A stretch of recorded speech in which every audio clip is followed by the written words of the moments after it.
باللہ من الشیطان الرجیم بسم اللہ الرحمن الرحیم الحمد للہ رب العالمین وصلی اللہ علی محمد وآلہ الطاہرین اللہم صلی علی محمد وآل محمد وعجل قرأت سبعہ کا اعتبار. ٹھیک ہے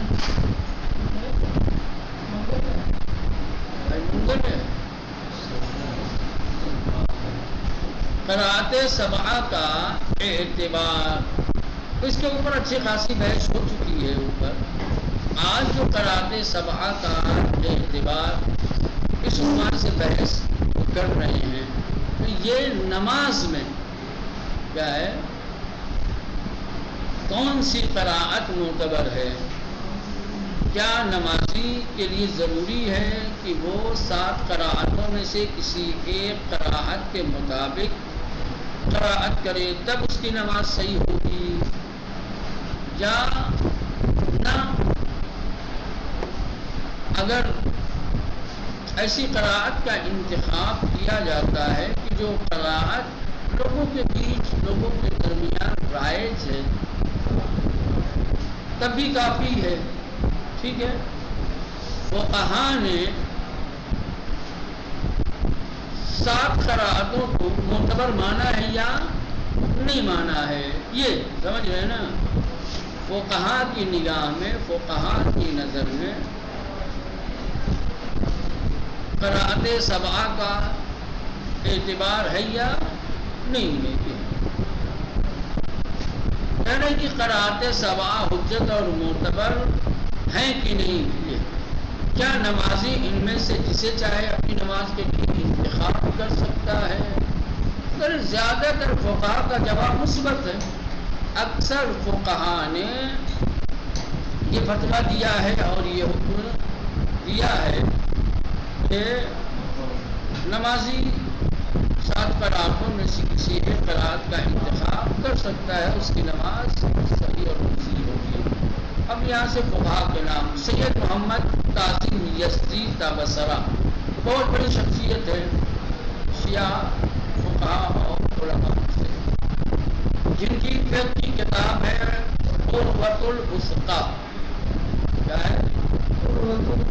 سید محمد قاسم یزدی نے قروۃ الوثقیٰ میں، اور سید ابو الحسن اصفہانی تابصرہ نے بصیرۃ النجات. یہ بھی فقہ کی کتاب ہے. تو یہ 2 بزرگ فقہا اپنی اپنی کتابوں میں لکھتے ہیں کہ احتیاط کا تقاضا یہی ہے کہ نمازی قرأت سبعہ سے تجاوز نہ کرے. بنا بر احتیاط نماز گزار کو چاہیے کہ وہ قرأت سبعہ میں سے ہی کسی کو اپنا معیار بنائے، کسی ایک کے مطابق قرأت کرنے سے تجاوز نہ کرے. امام خمینی کا نظریہ بھی یہی ہے. امام خمینی بھی کا قرأت سبعہ معتبر ہے اور نمازی انہیں میں سے کسی ایک. آیت اللہ خوئی کے نزدیک نماز میں صرف ائمہ اہل بیت کے زمانے میں قرأتیں جائز اور درست ہیں. آیت اللہ خوئی، ان کا نظریہ مختلف ہے. یہ قرأت سبعہ کو معتبر نہیں مانتے، بلکہ کہتے ہیں کہ جو قرأت ائمہ معصومین علیہ السلام کے دور اور زمانے میں رائج اور مرسوم تھی، وہی قرأت درست ہیں، صحیح ہیں، اور نماز گزار کو چاہیے کہ انہیں کے مطابق قرأت کرے. مطلب وہی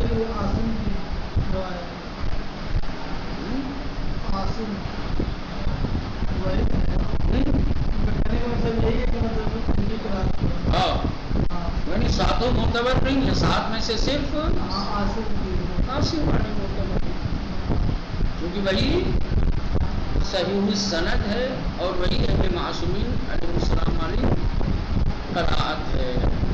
باقی سب کی قرأتوں میں اختلاف ہے اور اجتہاد ہے، اور کچھ نہ کچھ اس میں دستکاری ہوئی ہے، حذف و اضافہ ہوا ہے. کہہ رہے کہ فقہا کے درمیان جو بات مشہور ہے وہ یہ ہے کہ قرأت سبعہ میں سے کسی ایک کو اپنایا جا سکتا ہے. قراءت سبعہ میں سے کسی ایک قراءت کو اپنایا جا سکتا ہے، جبکہ امام جعفر صادق علیہ السلام سے منقول ہے، آپ فرماتے ہیں کہ قرآن ایک ہے اور ایک خدا کی طرف سے نازل ہوا ہے، قرآن ایک ہے، ایک خدا کی طرف سے نازل ہوا ہے، تو پھر قراءتوں میں اختلاف اس وجہ سے بڑے راوی ہیں اس کی۔ قرآن ایک ہے، ایک خدا کی طرف سے نازل ہوا ہے، ایک شخص پہ نازل ہوا، تو پھر اختلاف کیوں ہوا قراءتوں میں؟ چلیں اس کا سبب راوی ہے، لیکن فقہا اپنے دعوے کی دلیل میں یہ روایت کہتے ہیں کہ مشہور یہ ہے کہ 7 قراءتوں میں سے کسی ایک قراءت کا انتخاب کیا جا سکتا ہے اور اس کے مطابق قراءت کی جا سکتی ہے، نماز صحیح ہوگی۔ تو وہ لوگ اپنے اس دعوے کی دلیل میں یہ روایت پیش کرتے ہیں کہ اقرؤوا کما یقرأ الناس، روایت ہے کہ تم بھی قرآن ویسے ہی پڑھو جیسے لوگ پڑھتے ہیں، 7 قراءتوں جیسے تم پڑھتے ہیں، پھر پڑھیے، دلیل نہیں ہے۔ مشہور فقہا نے یہ نہیں کہا کہ قراءت سبع میں سے کسی ایک کی قراءت کا انتخاب کیا جا سکتا ہے، پھر بیچ میں ایک روایت لے کے آئے جو روایت مشہور فقہا کے نظریے کو کیا ہے باطل کر رہی تھی۔ قراءتیں تو 7 ہیں، آپ کہہ رہے ہو کہ 7 میں سے کسی ایک کا انتخاب کیا جا سکتا ہے، روایت کہتی ہے کہ نا کلام خدا ایک ہے، ایک خدا کی طرف سے نازل ہوا ہے، یہ راوی اس میں اختلاف کا سبب ہوئے ہیں، راویوں کی وجہ سے اختلاف ہو گیا، گویا یہ روایت کو لائے تھے فقہا کے قول کو رد کرنے کے لیے، بات سمجھ رہے ہیں؟ پھر آتے ہیں، سمجھ رہے ہیں، اور فقہا کی دلیل پیش کرتے ہیں۔ وہاں تو فقہا کا فتویٰ تھا، دعویٰ تھا نا، دلیل تو نہیں تھی وہاں، دعویٰ یہاں کہہ رہے ہیں کہ فقہا نے تو یہ کہا ہے کہ 7 قراءتوں میں سے کسی ایک قراءت کا انتخاب کیا جا سکتا ہے، اس کی دلیل روایت ہے، روایت کہتی ہے اقرؤوا کما یقرأ الناس، جس طریقے سے لوگ قراءت کرتے ہیں، جو قراءت رائج ہے آپ اسی کے مطابق قراءت کیجیے، سمجھے؟ قرآن ایسے پڑھو جیسے عام لوگ پڑھتے ہیں، عام لوگ تو 7 طریقے سے پڑھتے ہیں، پڑھتے ہی نہیں پڑھتے۔ کہ البتہ محسن حکیم تابصرہ جنہوں نے عروۃ الوثقیٰ کی شرح لکھی ہے، سید محمد قاسم نے عروہ لکھی ہے اور اس کی شرح لکھی ہے محسن حکیم نے، تو یہ عروہ کی شرح میں فرماتے ہیں کہ مذکورہ روایت قراءت سبع کو جائز اور حجت نہیں کر سکتے۔ ہم لائے تھے اس روایت کو یقرؤوا کما یقرأ الناس کو فقہا کے فتوے کی دلیل کے طور پر، تاکہ اس دلیل کے ذریعے سے قراءت سبع جائز ہو جائے، لیکن محسن حکیم نے کیا ہے رد کر دیا اس کو، کہتے ہیں کہ مذکورہ روایت کے ذریعے سے قراءت سبع کو حجت اور جائز نہیں قرار دیا جا سکتا۔ وجہ کیا ہے؟ وجہ یہ ہے کہ قراءت سبع کا وجود 4تھی صدی کا ہے، جبکہ روایت 2ری صدی کی ہے، بات سمجھ میں آئے؟ قراءت سبع 4تھی صدی کا مسئلہ ہے، 4تھی صدی میں روایت آئی ہوتی اور کہتی کہ جیسے لوگ پڑھتے ہیں ویسے پڑھیے، قراءت سبع جائز ہوتی، تو 2ری صدی میں کہا گیا تھا کہ جیسے لوگ پڑھ رہے ہیں ویسے ہی پڑھو، تو قراءت سبع بھی اس روایت کے خلاف ہے، بولا نا؟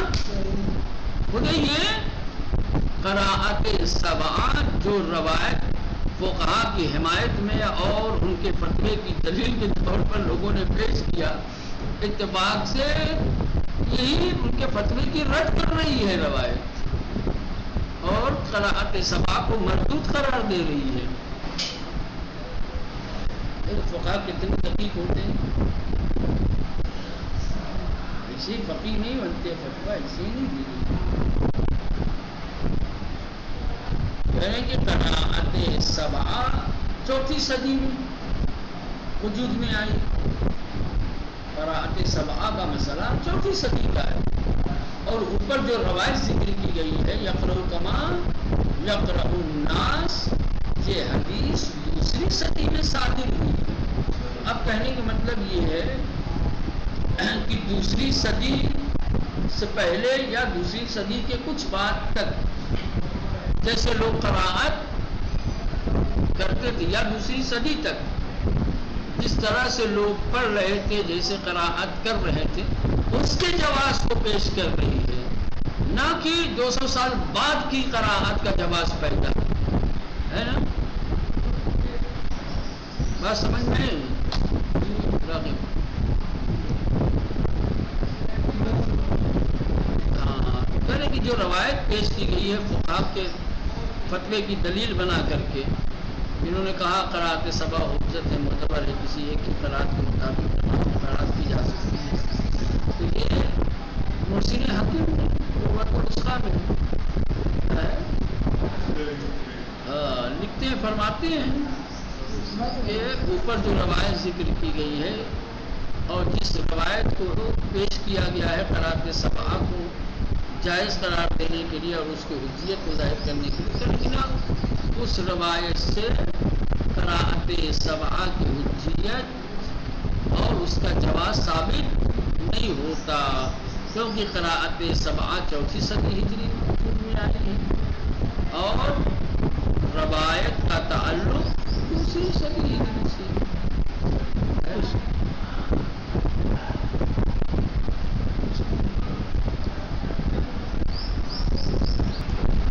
اب کہہ رہے ہیں کہ محسن حکیم نے اسی وجہ سے تو آپ نے فرمایا کہ قراءت سبع چوتھی صدی میں اور امام کا قول دوسری صدی میں، ٹھیک۔ اسی وجہ سے آپ مذکورہ حدیث کو، کون سی حدیث بھائی دوسری صدی میں امام سے، جس میں امام نے کیا ہے رائج اور مرسوم قراءت کی پابندی کا حکم دیا ہے، کہہ رہے کہ اس حدیث سے امام کے زمانے میں رائج قراءتوں سے مطابقت دیتے ہیں جن کی تعداد 7 سے زیادہ تھی۔ کہہ رہے ہیں کہ خود امام نے جس وقت یہ فرمایا ہے کہ رائج اور مرسوم قراءتوں کی قراءت کرو، اس وقت 7 سے زیادہ قراءتیں تھیں، پھر بھی روایت امام کہہ رہی ہے تو آپ ان میں سے کسی کی بھی ایک پیروی کیجیے۔ لہٰذا آپ کے نظریے کی روح سے ائمہ کے زمانے میں جس قراءت کی عمومی سطح پر شہرت اور مقبولیت ثابت ہو جائے، امام نے جس وقت رائج قراءت کی پابندی کا حکم دیا ہے، اس وقت جو بھی قراءت مقبول رہی ہو، رائج رہی ہو، جس کی مقبولیت اور شہرت ثابت ہو جائے، وہ جائز اور درست ہوگی۔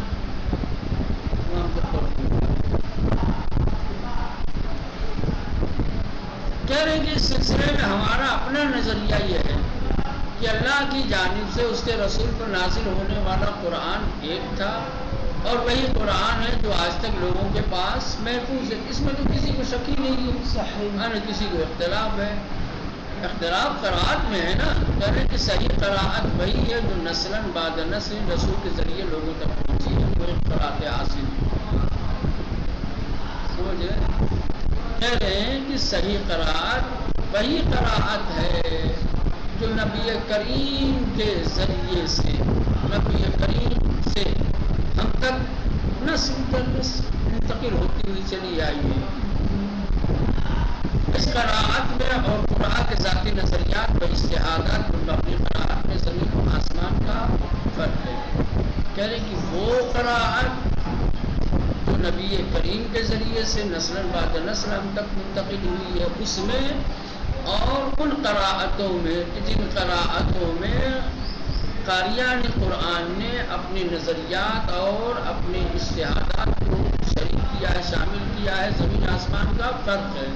اور خلاصہ یہ ہو جائے گا کہ پھر ان کے قول کے مطابق بھی قرآن سبا کی قراءت معتبر اور حجت نہیں ہوگی، اس لیے کہ سب نسل بعد نسل نہیں پہنچی ہیں، سب میں اجتہاد، سب میں قاریوں کی اپنی ذاتی رائے شامل ہے۔ صرف ایک قرائت ہے جو نسل بعد نسل اور بغیر کسی اپنی رائے اور اپنے نظریے کی شمولیت کے ہم تک پہنچی ہے، وہ ہے عاصم کی۔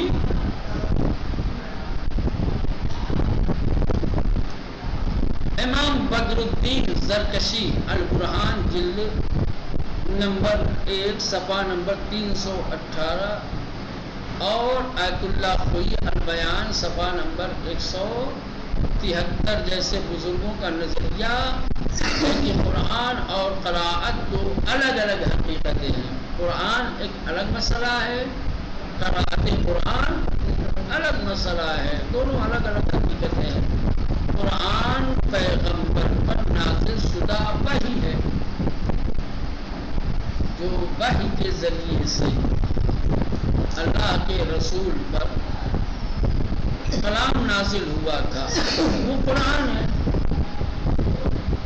اور قراءت اس وحی تک پہنچنے میں قاریان قرآن کا اختلاف ہے، اور قراءت وحی جو پیغمبر پر ہوئی تھی اسی وحی تک پہنچنے کا راستہ ہے جس میں لوگوں کا اختلاف ہے۔ کون سی وحی نازل ہوئی ہے؟ ایسے ہوئی تھی، ایسے ہوئی تھی، ایسے ہوئی تھی، کہہ رہا ایسے ہوئی تھی، کوئی کہہ رہا ایسے ہوئی تھی، ہوئی یہ تھی۔ اور یہ اختلافات اسی وجہ سے ہو گیا کہ لوگوں نے اپنی رائے اور اپنے اجتہاد کو شامل کر لیا قراءتوں میں۔ قرآن ایک حقیقت ہے، قرآن وہ ہے جو وحی کے ذریعے سے قلب پیغمبر پر نازل ہوا۔ قراءت کیا ہے؟ وحی جو قلب پیغمبر پر نازل ہوئی تھی اس تک پہنچنے کا راستہ۔ بس قراءت ذریعہ ہے، وسیلہ ہے حقیقت وحی تک پہنچنے کا، اور وحی ایک ایسی حقیقت ہے جو قلب پیغمبر پر اتری۔ بات سمجھ میں آئے؟ یعنی کوئی مقصد ہے نا، مقصد میں کسی کو اختلاف نہیں ہے،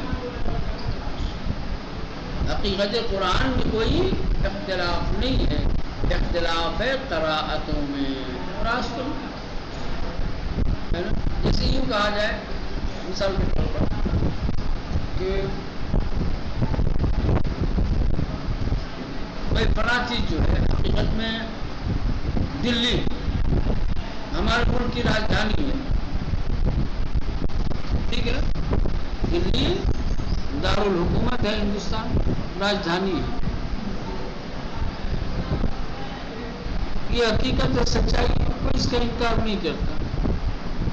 لیکن کیسے پہنچیں گے دلی؟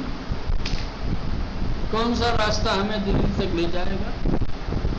کوئی یہ بتا رہا ہے ادھر سے چلے جاؤ، بتا رہا ہے ادھر سے جاؤ، کوئی ادھر سے جاؤ، سمجھ رہے ہیں؟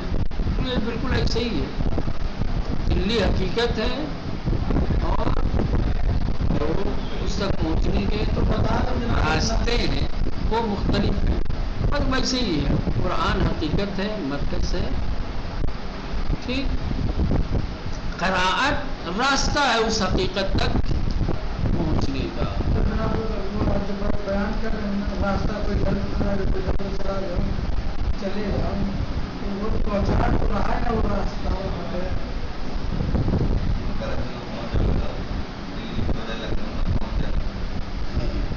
لہذا کہہ رہے ہیں کہ جو حدیث شریف ہے اقرأوا کما یقرأ الناس، کہہ رہے ہیں کہ یہ حدیث اس بات کی طرف اشارہ کر رہی ہے کہ آج جو قراءت رائج ہے، نہ کہ 200 سال بعد جو قراءت رائج ہوگی،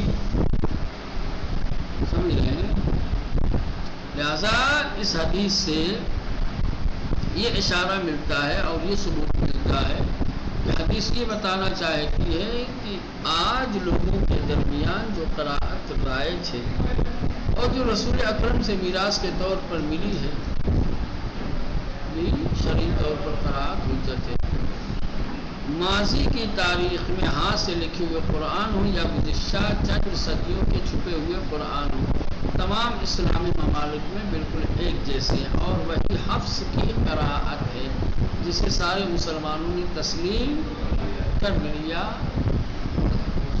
لہذا امام خمینی نے فرمایا کہ احوط یہی ہے کہ مسلمانوں کے درمیان موجود اور رائج قرآن کی کتابت و طباعت میں کسی طرح کا رد و بدل نہ کیا جائے، باقاعدہ کتابت میں بھی اس بات کا خیال کیا جائے اور قراءت میں بھی کیا ہے، اسی کو معیار قرار دیا جائے۔